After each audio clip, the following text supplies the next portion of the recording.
জুলাই সনদ বাস্তবায়ন এবং গণভোটের প্রশ্নে স্পষ্ট পথরেখা নেই এখনো, তাই সনদ সইয়ের পরও রাজনৈতিক সংকট তৈরি হয়েছে মনে করছেন রাষ্ট্রবিজ্ঞানী ও বিশ্লেষকরা। তবে তারা বলছেন এই সংকট সাময়িক, এটি আগামী নির্বাচনে বড় কোনো প্রতিবন্ধকতা তৈরি করবে না। অবশ্য রাজনৈতিক অচলাবস্থার সংখ্যা উড়িয়ে দেওয়া যায় না বলেও মনে করেন তারা।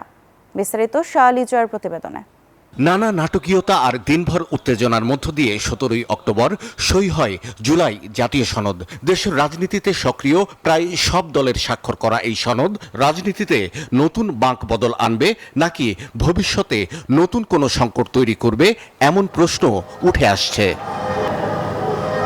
বিশ্লেষকরা বলছেন কিছু মৌলিক প্রশ্নের উত্তর এ সনদে পাওয়া যাচ্ছে না, আর এই কারণে এক ধরনের রাজনৈতিক অচল অবস্থা তৈরি হতে পারে।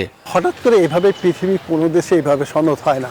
এই সনদে আমি দেখব বাংলাদেশের ইকোনমিক সাইডটার উপরে বেশি গুরুত্ব আরোপ করা হয়নি, কিন্তু একটি দেশে রাজনীতি নিয়ন্ত্রিত হয় অর্থনীতির উপর ভিত্তি করে।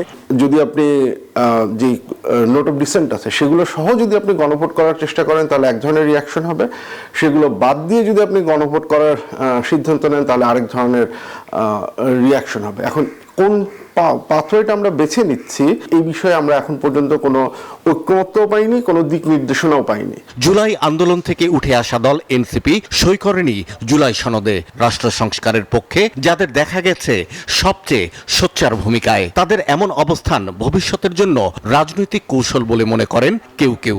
আগামী নির্বাচনের ক্ষেত্রে এনসিপির যে দাবি দেওয়া আছে সেটার যদি সরকার সেটা যদি রেসপন্ড করে তাহলে এনসিপির আপনার গুরুত্ব বেড়ে যাবে। নির্বাচনের পরে এনসিপি যদি আসলে একটা পলিটিক্যাল পার্টি হিসেবে গড়ে উঠতে চায় তাহলে এই রিফর্মের ইস্যুটা তার একটা বড় ধরনের পলিটিক্যাল গোল বা অ্যাসপিরেশন হতে পারে, যেটা অ্যাচিভ করার জন্য এই পার্টিটা কাজ করবে। জুলাই সনদের পক্ষে বিপক্ষে রাজনৈতিক দলগুলোর অবস্থানের ভিন্নতা থাকলেও নির্বাচনের প্রশ্নে তাদের মধ্যে ঐকমত্য আছে বলছেন রাষ্ট্রবিজ্ঞানীরা।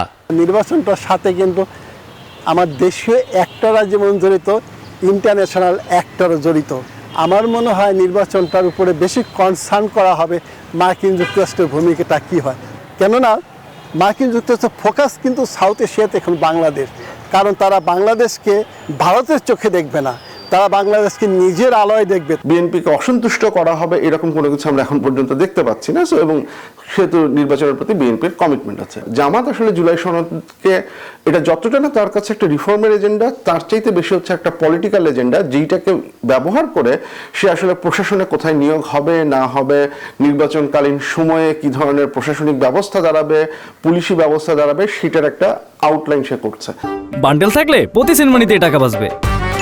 বিকাশ সেনমানি বান্ডেল কিনে জিতুন প্রতি লেনদেনে।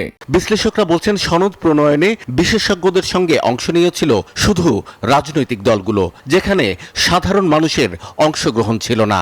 ভবিষ্যতে এ নিয়ে প্রশ্ন উঠতে পারে বলে মনে করেন তারা। শাহ আলী জয়, নিউজ 24, ঢাকা।